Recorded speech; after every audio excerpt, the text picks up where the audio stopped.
Tai tokia geniali idėja. Negaliu patikėti, kad mes apie tai nepagalvojome pirmieji. Jungtinės karalystės vyriausybė dabar jums sumokės 350 svarų. Taip, 350 svarų per mėnesį už prieglobsčio prašytojo apgyvendinimą. Tai yra prievartautojo jūsų namuose. Taip, tai ne juokas. Tai jų naujas genialus planas, kurio tikslas – atvesti daugiau imigrantų į namus. Ir jūsų tikrai nenustebins, kad visą tai organizuoja ne kas kitas, o Shabana Mahmood. Jei jos vardas jums nepasako pakankamai apie tai, kuo ji tiki ir ko nori Jungtiniai karalystiai, tuomet turite pažiūrėti daugiau mūsų turinio. Sveiki atvykę į Bushback. Jie ketina paskelbti apie naują ukrainietiško tipo rėmimo schemą. Taigi, namų ūkiams ar bendruomenėms norinčiams priimti prieglobsčio prašytojus gyventi kartu su jais. O Chloja, tu domėjaisi šiuo klausimu ir manai, kad iš to iš tikrųjų galima užsidirbti? Na, nežinau, ar tai bus didelė suma. Manau, paprastai gauni 350 svarų per mėnesį, jei priimi ukrainietį. O tai, tiesą sakant, nėra daug pinigų. Ypač turint omenyje, kad Londone už laisvą kambarį gali gauti ir 1000 ar daugiau. Taip. Bet manau, kad daugelis žmonių tai darė iš geros valios. Ir turiu omenyje, priimti pabėgėlį iš Ukrainos nėra didelė rizika. Jų kultūra labai panaši į mūsų. Manau, tikimybė, kad ukrainietis gyvenantis tavo namuose staiga tave užpultų su mačete ar išprievartautų, yra labai maža. Gauti tik 350 svarų per mėnesį už riziką priimti, tarkime, karinio amžiaus vyrą iš Afganistano, kuris galėtų gyventi su tavimi ir kuris yra iš visiškai kitokios kultūros, manau, neverta. Ne, manau, kad tai neverta, mieloji. Manau, kad tai visiškai neverta. Ir tai vėlgi yra dar vienas įrodymas, kaip jie iš tikrųjų mano, kad žmonės yra žemo intelekto. Kaip parašė Nigelas Faradžas, ar Shabana Mahmood prarado sveiką protą? Drįsčiau lažintis, kad ji niekada ir neturėjo proto. Tačiau šią savaitę ji, kaip sakoma, paskelbs apie namai Ukrainai stiliaus migrantų schemą žmonėms iš įvairių pasaulio konfliktų. Dabar pažiūrėkite į tai, pažiūrėkite į šią kalbą. Namai Ukrainai stiliaus migrantų schema priverčia pagalvoti apie ukrainiečius, kurie yra nuostabų žmonės, ir jūs greičiausiai norėtumėte jiems padėti pabėgti nuo karo, galbūt net pakviesti juos į savo namus, bet ne. Tai iš tikrųjų nėra apie ukrainiečius.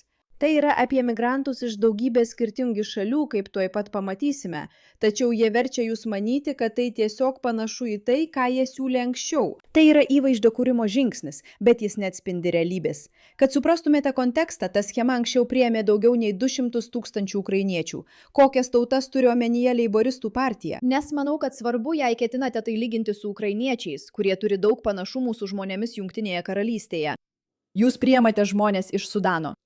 Ar žinote, kas yra sudanietis? Dengas Madžikas, neteisėtas migrantas, kuris nužudė Rihaną White, subadęs ją 23 kartus atsuktuvu, ir Mohamedas Harūnas, pabėgėlis, kuris išprievartavo moterį ir teisėjui skyrusiam jam bausmę pasakė nusispjauti į Angliją.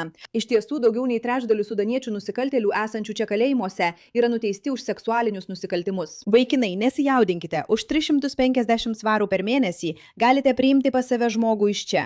Žinoma, ne visi žmonės iš Sudano yra blogi, bet turime pripažinti, kad Sudano kultūra ir Jungtinės karalystės kultūra nėra visiškai vienodos. Mohamedas taip pat nori teikti pirmenybę Eritrėjai.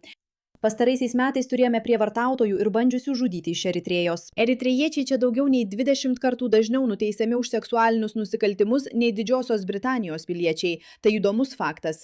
Nėra abejonių, kad Leiboristų partija taip pat atvers vartus tūkstančiams palestiniečių. Visi žinome, kuo tai baigsis. Leiboristų partija sako, kad apribos dalyvaujančiųjų skaičių iki 10 000, bet laikui bėgant jie atsiveš visas savo išplėstinės šeimas. Grandininė migracija bus katastrofiška. Taigi, iš esmės, jei teisingai suprantate tai, ką čia skaitau, Anglija susiduria su tuo, kad 100 000, jei ne milijonai žmonių reikalauja pokyčių. Nes jiems nepatinka tai, kad šie imigrantai, šie nelegalūs, atvyko ir iš esmės tiesiog infiltruojasi, įsiveržia ir bando perimti valdžią.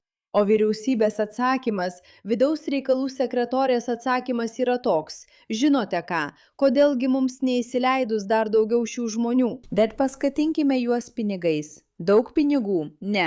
Tačiau nesijaudinkite, nes tai yra kažkas, apie ką turėtumėte žinoti. Te prieglobsčio prašytojai, kurie atvyko, jums kainavo daugybę mokesčių mokėtojų pinigų. Iš tikrųjų, mokesčių mokėtojams jų apgyvendinimas kainavo apie 5 milijardus svarų. Taigi jie jums nesako, žinote, mes žinome, kad jūs tiek daug pinigų skiriate šiems prieglobsčio prašytojams, kodėl mes jums nesuteikėme didelės mokesčių lengvatos, kad galėtumėte juos priimti? Ne, jie jums siūlo 350 apgailėtinų, gėdingų svarų, tuo pačiu vis dar imdami jūsų mokesčių mokėtojų pinigus šiai žiaurybei finansuoti. Vidaus reikalų ministerija ką tik tyliai paskelbė kai kuriuos skaičius, kurių jie nenorėtų, kad jūs pamatytumėte.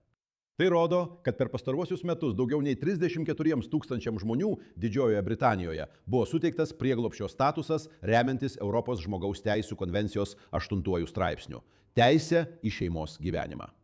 Vien tik per praėjusius metus, ir atminkite, tai yra vidaus reikalų ministerijos duomenys. Apskaičiuota, kad tų 34 000 žmonių išlaikymas per jų gyvenimą Britų mokesčių mokėtojams kainuos 5 milijardus svarų. Ar galite tuo patikėti? Tai tas 8 straipsnis. Vien tik per praėjusius metus 8 straipsnis Britų mokesčių mokėtojams kainuos 5 milijardus svarų. Tai daug, tai tikrai daug, jei jums įdomu. Tai gerokai daugiau nei tie 350 svarų, kuriuos jums siūlo už tai, kad priimtumėte sudanietį vyrą. Taip, tai daug daugiau nei tiek, bet jie apie tai nekalba, ar ne? Jie bando jūs finansiškai paskatinti, tuo pačiu atimdami jūsų pinigus, kad galėtų toliau finansuoti šią beprotišką programą, kuri griauna jūsų gimtąjį miestą. Ir jie mano, kad jiems tai pavyks. Jei nesate susipažinę su Anglijos politika, šis vyras vardu Nigelas Farage'as ir jis vadovauja partijai vadinamai Reformų partija. Yra dar vienas vyras, vardu Rupertas Lu, ir jis yra žmogus stovintis už prievartautojų gaujų tyrimų, kuriuos matėme. Jis vadovauja kitai partijai. Taigi Rupertas paprašė šio vyro prisijungti prie jo, kad kartu sugalvotų planą prieš Shabaną Mahmud, kuris skatina daugiau neteisėtos imigracijos.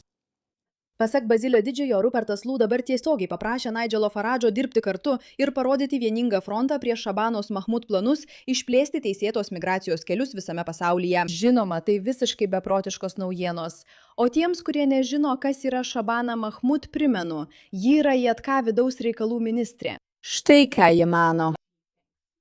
Žinote, žmonės, kuriuos matote laikant Anglijos vėliavą, dažniausiai viename pasaulio gale bus EDL. Ir jie yra baltaodžiai, jie yra vyrai, jie yra blogi žmonės ir jie nori suskaldyti mūsų bendruomenę. Jis sako, kad dažniausiai žmonės laikantis baltą vėliavą, dažniausiai žmonės laikantis Britų vėliavą. Žinote, šalis, už kurią ji turėtų būti atsakinga, už kurios sienas, migraciją ir nacionalinį saugumą, ji atsakinga, tiesa? Jis sako, kad žmonės, kurie laiko Anglijos vėliavą, dažniausiai būna blogi žmonės. Ir jūs stebitės, kad jos genialus nuostabus planas apsaugoti jei ką žmonės yra pritraukti dar daugiau bepročių, paskatinant juos gėdingai maža pinigų suma ir tiesiog stebėti, kaip auga nacionalinis saugumas.